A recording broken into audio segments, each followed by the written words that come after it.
G'day gamers, Aussie Wargamer here in Moree, Australia, and welcome to my channel. On this episode, I'll be chatting about my weekend hobby and sharing the ideas behind my Cancon 2020 army. So let's get to it, eh? This week, I've been painting up a unit of blue horrors, just to a tabletop standard. I zenithal primed them and then hit them with Talisar blue contrast paint. I went for traditional yellow flames because they really pop against the blue. I used a Green Stuff World rolling pin for the Egyptian texture on the bases. For about 5 hours work, I reckon they've come up looking pretty bonza. The other thing I've been working on is me Orik war boss. He's going to be the first mate in me pirate destruction army, second only to Kurgrok Grogwoofer, a war boss on Wyvern. I used Basher from the Iron Skulls boys as the base for the model, replacing his right arm with the arm of a sword-wielding ogre bull, adding a sword to his left hand as well. I sculpted a belt over his left shoulder, a peg leg on his right leg, and of course the tricorn hat on his noggin.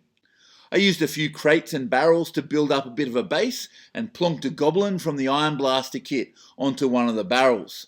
I love the idea of a predominantly orky crew with all these little grots just scuttling around the deck. I may replace the weapons in his hand with a cup of grog. I wanted to riff off the parrot on the shoulder motif and thought a bat squig would be awesome. I cut the arms, legs and tentacles off a blue horror, leaving just the head and tail, and added wings I cut from a Graveguard helmet. I'm pretty happy with how he's turned out, and I'm looking forward to painting him up. His name is Guz Stinktooth, and he's a member of Kurgrok Grogwoofer's crew. Hailing from the Black Marsh barony in Gur, Grogwoofer had a pretty good life. He could eat when he wanted, drink when he wanted, and had no shortage of skulls to bash in. Still, he was unsatisfied. He wanted to chase the great Wah! And one night, he heard an old sailor in the tavern talk about the riches to be had across the coast of Tusks. So Grogwoofer beat his skull in, took his ship, which he rechristened Gork's Revenge, intimidated a crew to work for him, and set sail east for some good old-fashioned plundering. Over the years, Grogwoofer has collected a ragtag crew united in the single cause of skull smashing. They sail around the coast, raiding, pillaging, and generally being anti-skull. In fact, he began flying a flag with a picture of a crushed skull and the words, "Smash to Skulls," underneath. Along the way, he picked up a gargant named Chum, and his bosun is a loon boss with a squig that assists in his duties of keeping the ship together.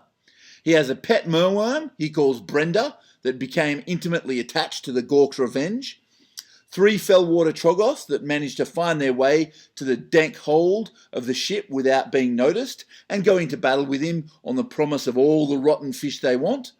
But most impressively of all, he managed to tame a wyvern he found injured in the beast fens. Grogwoofer nursed it back to health before beating it into submission. The wyvern became so good at biting people's skulls in half that Grogwoofer called it Bitey McChompface. Together, they lead the motley crew of destructive pirates as they seek loot, skull smashing, and the wah! Well, that's all from me. The winner of my 200 subscriber giveaway was none other than the notorious South Australian The Colin himself. So congratulations, mate, and I hope you enjoy the gifts. To everyone else, thanks for watching as I continue on the road to Cancon, and as always, stay tuned if you want to hear more of my voice. Catch yous later.